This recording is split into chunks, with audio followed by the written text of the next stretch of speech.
Matumaini ya kuwapata manusura yanaendelea kufifia ikiwa ni zaidi ya siku 4 baada ya matetemeko mawili makubwa ya ardhi kuikumba Venezuela. Wakazi wanazidi kukatishwa tamaa na jinsi serikali inavyoshughulikia janga hilo ambalo limewaua watu wasiopungua 1450.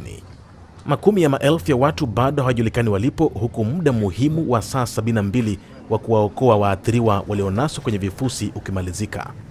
Mamilioni ya watu zaidi wanahofiwa kukosa vyoo na mahitaji mengine ya msingi baada ya moja maafa makubwa zaidi ya tetemeko la ardhi kuwahi kutokea Amerika Kusini.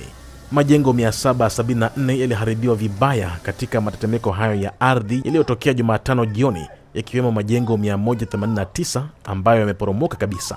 Mataifa 24 yametuma nchini humo tani 521 za vifaa, vikosi 86 vikiwa na mbwa maalum waliofunzwa kuwapata watu waliokwama chini ya vifusi na zaidi ya wafanyakazi 2700 wa utafutaji na uokoaji.